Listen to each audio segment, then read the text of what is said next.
और उत्तराखंड में चारधाम यात्रा अप्रैल महीने से शुरू होने जा रही है। पर्यटन विभाग और बीकेटीसी के साथ साथ अब हेली सेवाओं को लेकर भी कवायद शुरू हो चुकी है। केदारनाथ और बद्रीनाथ धाम के लिए इस साल हेली सेवाएं नए सिरे से संचालित होंगी। दरअसल हेली सेवाएं चला रही कंपनियों का पुराना टेंडर खत्म हो चुका है, जिसके बाद अब नया टेंडर जारी किया गया। यात्रियों के लिए इस साल हेली सेवा का किराया क्या बढ़ेगा या नहीं, चारधाम हेली सेवाओं को लेकर क्या है पूरी तैयारी, देखिए इस रिपोर्ट में।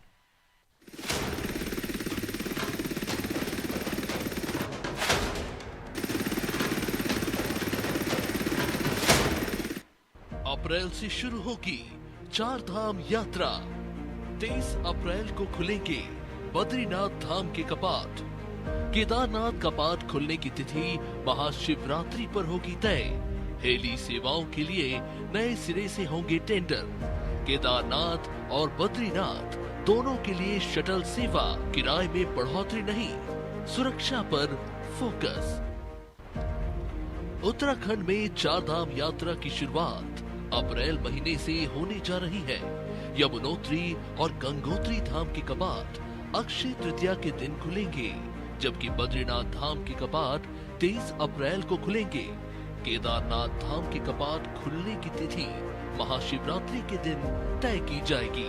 कपाट खुलने के साथ ही केदारनाथ और बद्रीनाथ धाम के लिए हेली सेवाओं का संचालन शुरू हो जाता है, लेकिन पिछले 3 सालों से हेली सेवाएं चला रही कंपनियों का अनुबंध खत्म हो चुका है।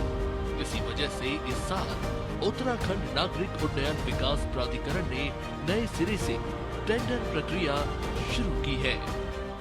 इस संबंध में हम लोगों का बिड डॉक्यूमेंट तैयार होने के बाद में टेंडर फ्लोट हो चुका है और टेंडर प्रोसीजर ऑनगोइंग है। और इस संबंध में जो डीजीसीए के नवीनतम निर्देश हमें जारी हुए थे, उन्हीं निर्देशों के क्रम में जो भी उनके द्वारा टेक्निकल कंडीशंस हमें दी गई थी या शटल के नंबर को थोड़ा कम करने के लिए उन्होंने कहा था 30% रिडक्शन, उन सारी चीज़ों को कंप्लायंस करते हुए इस बार नए टेंडर्स फ्लोट किए गए। पिछले साल उत्तरकाशी और केदार घाटी में हुए हेलीकॉप्टर हादसों के बाद हेली सेवाओं की सुरक्षा पर सवाल उठे हैं।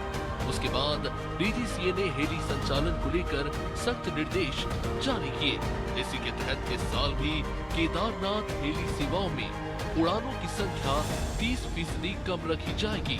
मौसम खराब होने पर उड़ान की अनुमति नहीं दी जाएगी और हेली सेवाएं केवल सूर्योदय के बाद और सूर्यास्त से पहले ही चलेंगी। मौसम की सटीक जानकारी के लिए केदारनाथ और बद्रीनाथ धाम में एटीसी टावर लगाए जा रहे हैं। राहत की बात यह है कि इस साल हेली सेवाओं के किराए में कोई बढ़ोतरी नहीं की जाएगी।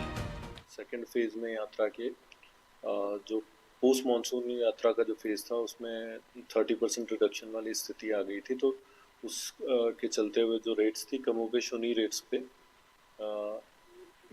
अभी भी जो हमारी दरें होंगी वो उन्हीं रेट्स पे जाएंगी।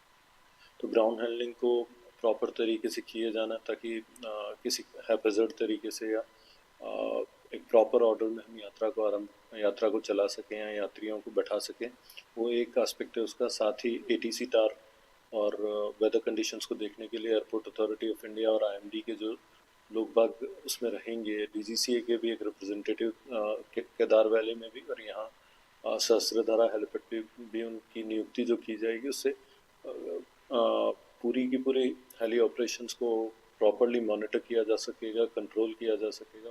चारधाम यात्रा से पहले हेली सेवाओं को लेकर प्रशासन अलर्ट मोड पर है। नए टेंडर, सख्त सुरक्षा नियम और यात्रियों को राहत देने के लिए पुराने किराए पर ही सेवा देने की तैयारी है। अब यात्रा के दौरान ये व्यवस्थाएं कितनी सुरक्षित और पारदर्शी साबित होती है, ये देखने वाली बात होगी। देहरादून से state bureau head Sonu Singh की रिपोर्ट।